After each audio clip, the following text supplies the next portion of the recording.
আসসালামু আলাইকুম প্রিয় শিক্ষার্থীরা, কেমন আছো তোমরা সবাই? আশা করি তোমরা সবাই অনেক ভালো আছো। আজকে আমি তোমাদের মাঝে নতুন আরেকটি ক্লাস নিয়ে চলে এসেছি। আমাদের আজকের পাঠের বিষয় তোমরা হয়তো শিরোনাম দেখে বুঝতে পারছো। এটা হচ্ছে দশমিক ভগ্নাংশ, পঞ্চম শ্রেণীর সাধারণ গণিতের পঞ্চম অধ্যায় দশমিক ভগ্নাংশ। তোমরা হয়তো অনেকে মধ্যে দশমিক ভগ্নাংশটা বাকি, আমরা তো ভগ্নাংশ বলতে মূলত মনে করো 5/3 এরকম বিষয়টা জানি। তাহলে দশমিক ভগ্নাংশটা কি? দশমিক ভগ্নাংশ হচ্ছে যখন আমরা কোনো ভগ্নাংশকে দশমিক চিহ্ন ব্যবহার করে প্রকাশ করি বা লিখি, তাকে দশমিক ভগ্নাংশ বলে। আমি আবারও রিপিট করতেছি, তোমরা শুনে নিও। যে ভগ্নাংশকে আমরা দশমিক চিহ্ন ব্যবহার করে লিখি, যে ভগ্নাংশকে আমরা দশমিক চিহ্নের সাহায্যে বা দশমিক চিহ্ন ব্যবহার করে লিখি, তাকে দশমিক ভগ্নাংশ বলে।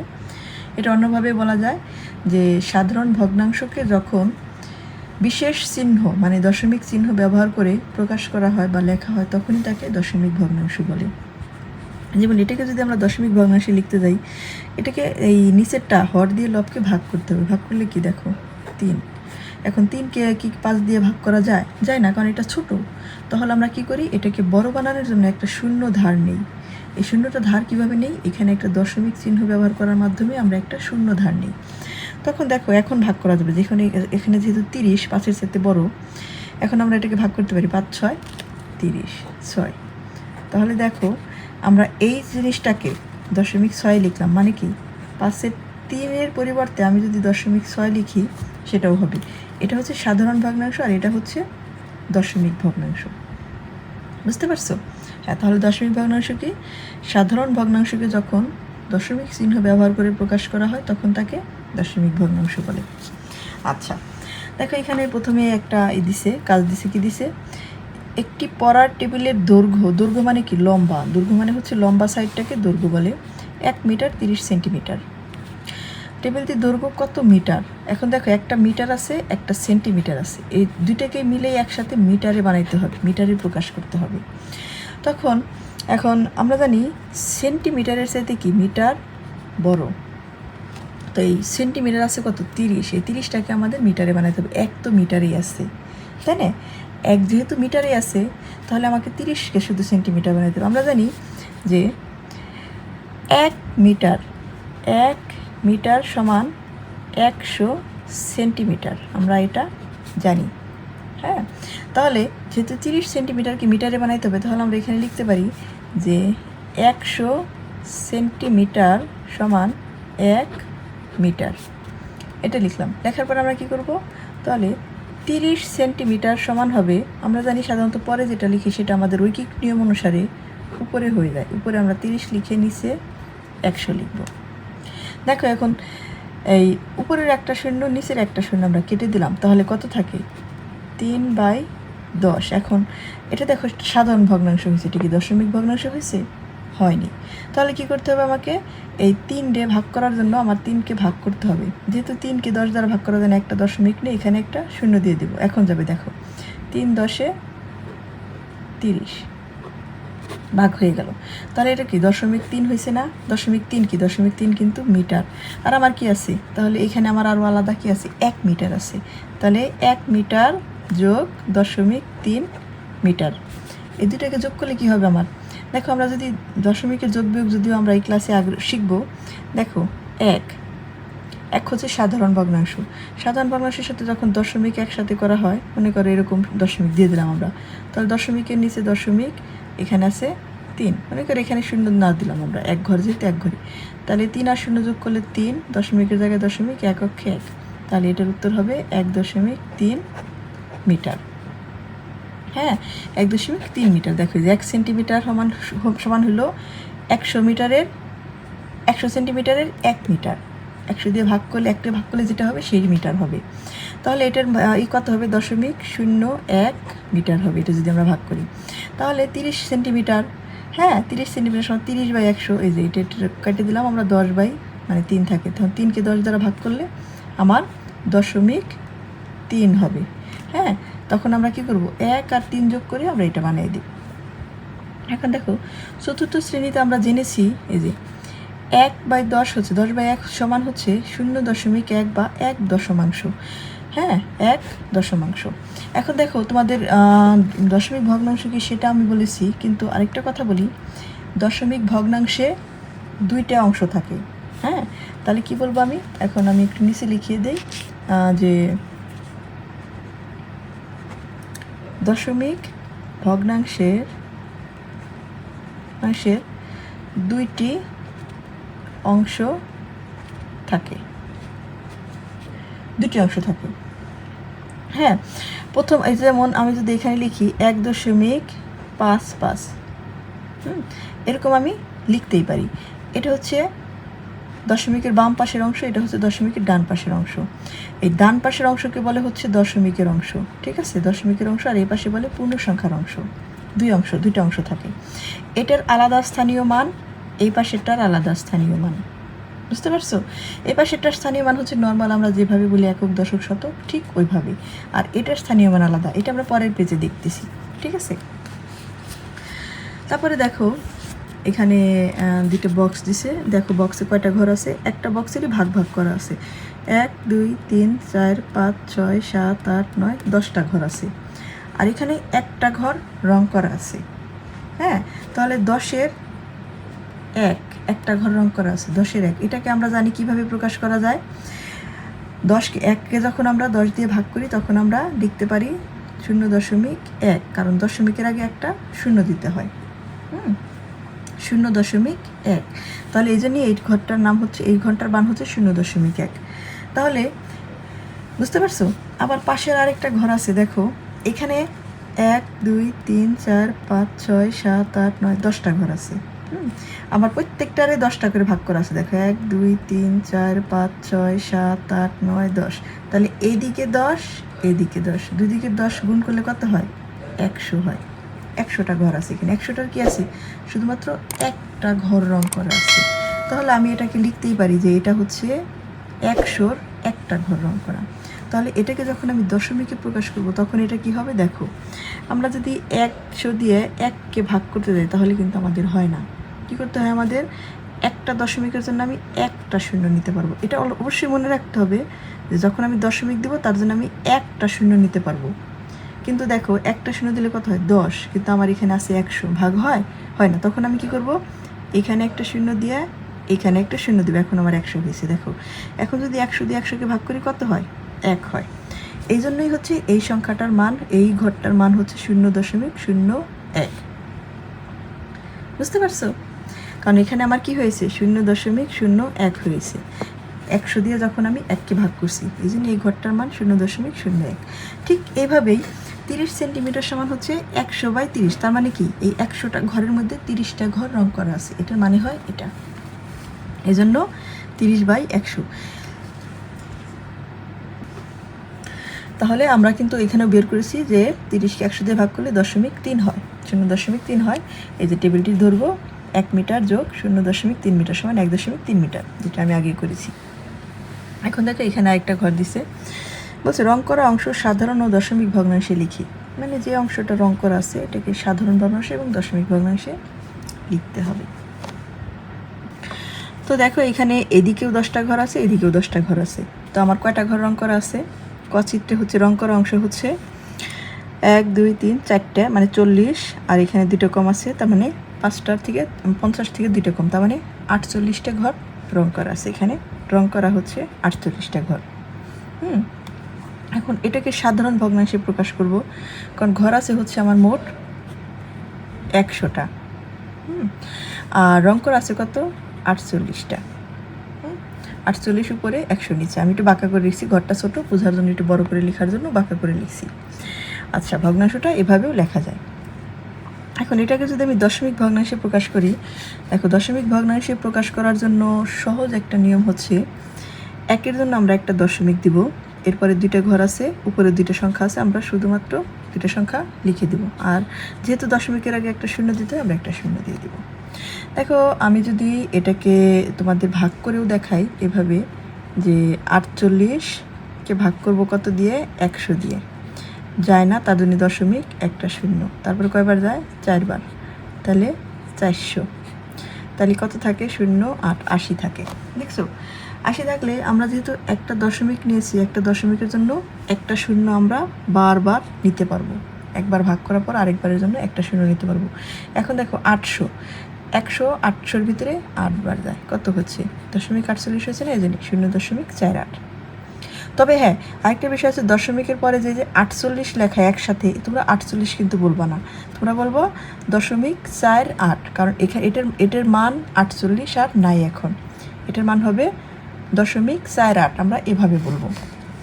আচ্ছা, তারপরে খ চিত্রে কয়টা ঘর, 1 2 3 4 5, 50 51 52 53 54 55 56 57 58 59 60, 60টা ঘর হচ্ছে আমার কি করা আছে, রং করা আছে। তাহলে আমার মোট ঘর আছে হচ্ছে কতটি, 100টা, আর রং করা আছে 60টা। তাহলে এটাকে যদি আমরা এখন দশমিকে প্রকাশ করতে যাই, তাহলে আমরা বলছি যে, আমি বলছিলাম একের জন্য হচ্ছে একটা দশমিক, দশমিকের আগে একটা শূন্য দিতে হয়, আমরা নিয়ম অনুসারে দিলাম। তারপর উপরে কত আছে, 6 শূন্য, 6 শূন্য, এই শূন্যটা দিলেও হয় না দিলেও হয়। তারপরে দুইটা শূন্য সংখ্যা আছে, এদিন আমরা দিয়ে দিলাম। তারপরে 3 নাম্বার গ, কারণ এদিকেও 10টা ঘর, এদিকেও 10টা ঘর, তাহলে রং করা কয়টা, 1 2 3 4, 40 41 42 43 44 45 46 47 48 49, তাহলে এখানে হচ্ছে আমার 49টা ঘর রং করা আছে। তাহলে আমার কত হবে, 100টা ঘরের ভিতরে আমার 49টা ঘর রং করা। তাহলে এটার আমার দশমিকে প্রকাশ করলে কি হবে, দেখো আমরা জানি শূন্য দিয়ে দিব আগে, শূন্যের পরের কি দিব, 1 আছে, 1-এর জন্য আমরা কি দিব, দশমিক দিব। তারপর 2টা ঘর আছে, এখানে 2টা ঘরের জন্য উপরেও 2টা ঘর আছে, শুধুমাত্র উপরের 2টা ঘর লিখে দেব। তাহলে আমার এটা হয়ে যাবে। আমি যদি এটা ভাগ করি, তাও দেখো এটাই হয়। 100 দিয়ে যদি আমি 4 9 ভাগ করি, তাহলে 100 দিয়ে ভাগ করতে গেলে 49টা ভাগ করা যায় না, না যাওয়াতে কী করব, আমি একটা দশমিক নিব, দশমিকের জন্য এখানে একটা শূন্য। তাহলে এখন 490, 400-র ভিতরে 104 বার যায়, তাহলে 400, তাহলে 0 9, আমরা যেহেতু একটা দশমিক নিয়েছি, এখানে আমরা আরেকটা শূন্য নিতে পারবো। তাহলে এখন 100 900-র ভিতরে 9 বার যায়, তাহলে এখানে 900, দেখছো। এই যে তোমরা এই জন্য মনে রাখবা, যখন শূন্যযুক্ত সংখ্যা নিচে হরের জায়গায় থাকবে, তখন তোমরা 1-এর পরিবর্তে একটা দশমিক নিবা, তারপরে যে কটা শূন্য আছে ওই কটা ঘরের জায়গায় ওইগুলো বসিয়ে দিবা। হ্যাঁ, শূন্য বেশি কম হলে ঘর একটু এদিক সেদিক হয়, সেটা আমরা পরে আর একটু বিস্তারিত বুঝিয়ে দিব, ঠিক আছে। দেখো দশমিক ভগ্নাংশের এরপরেই আছে হচ্ছে এই যে দেখো এখানে একটা দশমিক ভগ্নাংশ দিয়েছে, বলছে দশমিক ভগ্নাংশের বিভিন্ন স্থানের নাম কি। তবে এই পার্টটা খুবই গুরুত্বপূর্ণ, যে বিভিন্ন স্থানের নাম, বিভিন্ন পরীক্ষা, এটা সবসময় পরীক্ষায় আসে, সেটা বহু নির্বাচনীতে, এক কথায় উত্তর এবং শূন্যস্থানেও, এবং এমনি অঙ্কেও আসে। এই দশমিক ভগ্নাংশের স্থানীয় মান শেখা মানে খুবই গুরুত্বপূর্ণ। দেখো এখানে দিছে, আমরা জানি 10 দিয়ে 1-এ ভাগ করলে 0.1 হয়, তাহলে এটাকে বলা হয় 1 দশমাংশ। হ্যাঁ, আবার 1 দিয়ে যখন আমরা 100-কে ভাগ করবো, আমরা জানি 1-এর জন্য কি করব, আমরা একটা মানে শূন্য নিয়ে একটা দশমিক দেবো, দশমিকের আগে তো একটা শূন্য দিতে হয়, 1-এর জন্য আমরা একটা দশমিক দিব। এখানে কি আছে, 2টা শূন্য আছে, কিন্তু উপরে তো ঘর আমার একটা আছে। হ্যাঁ, আমি কিন্তু বলছিলাম যে দশমিক ভগ্নাংশে যেমন 5 লেখার পরে শূন্য দেওয়ার মানে কিছুই নেই, শূন্য দিলেও যা, আমার না দিলেও তাই, এটা একই ভ্যালু। এই যে তার মানে কি, 0.5 আবার 0.50, এই দুইটা সমান, তো আমরা এটা না লিখে আমরা এটা লিখলেই পারি। তো এখানে আমি যদি এই যে উপর নিচে 2টা ঘর, উপরে একটা ঘর আছে, তার মানে কি 1-এর জন্য নয় আমি দশমিক নিলাম, 2টা শূন্যর জন্য আমাকে কম করে হলেও দশমিকের পর 2টা ঘর নিতে হবে, কিন্তু আমার তো আছে উপরে একটা ঘর। তাহলে আমি কি করব, আমি কিন্তু এইভাবে 2টা ঘর লিখতে পারবো না, ঠিক আছে। হ্যাঁ, এটার মানে হচ্ছে 10, কিন্তু আমার তো এখানে 10 না, আমার তো 1 আছে, তাহলে আমি কি লিখবো, 0 1, দশমিকের পর 0 1 নেব। 0 1 মানে কি 10-এর 1, 10 ভাগের 1 ভাগ। তাহলে এখানে আমি কি লিখবো, 0 1। দেখো এখন কিন্তু 2 ঘর হয়ে গেছে, কারণ আমার 1-এর পরে 2টা ঘর আছে।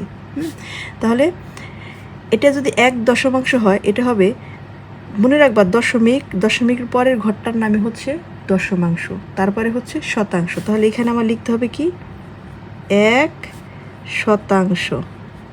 এখানে আটবে না বলে আমি বাইরে লিখে দিলাম 1 শতাংশ।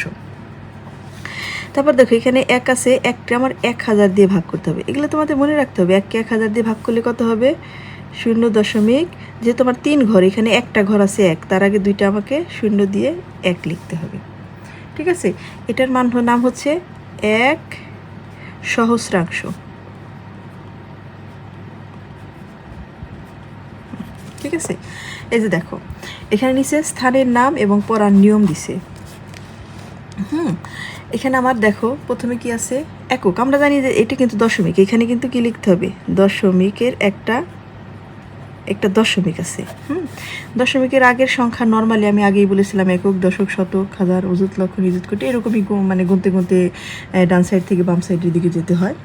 হ্যাঁ, দশমিকের আগের অঙ্ক আমরা স্বাভাবিক নিয়মে যেভাবে শিখেছি ছোটোবেলা থেকে ঠিক সেভাবে, কিন্তু দশমিকের পরের অংশ কিন্তু বাম দিক থেকে গুনে ডান দিকে যেতে হয়। যেমন প্রথম ঘর হচ্ছে এটা, এই ঘরের নাম দশমিক, এটার নাম দশমিক। দশমিকের পরের ঘরকেই বলে দশমাংশ, তারপরের ঘরকেই বলে শতাংশ, তারপরের ঘরকে বলে কি সহস্রাংশ। মানে কি, দশমাংশ মানে 10 ভাগের 1 ভাগ, আবার শতাংশ মানে 100 ভাগের 1 ভাগ। আর সহস্রাংশ, সহস্র মানে তো হাজার, সহস্রাংশ মানে হচ্ছে 1000 ভাগের 1 ভাগ। বুঝতে পারছো? তাহলে যেমন আমি কিন্তু বলছি যে, যেমন আমি যদি নর্মালি এই সংখ্যাটাকে লিখি এভাবে যে 1.235, এটা 1 দশমিক বললাম, তারপরে কিন্তু 2, 3, 5 মানে কি একক, দশক, শতক। তুমি কিন্তু এইভাবে কিন্তু গুনতে পারবে না, তোমাকে কিন্তু দশমাংশ, শতাংশ, সহস্রাংশ এইভাবে গুনতে হবে। এখন তুমি যদি এইভাবে গুনো একক, দশক, শতক মানে 235 বলো, যে 1.235, এটা কিন্তু বলা যাবে না।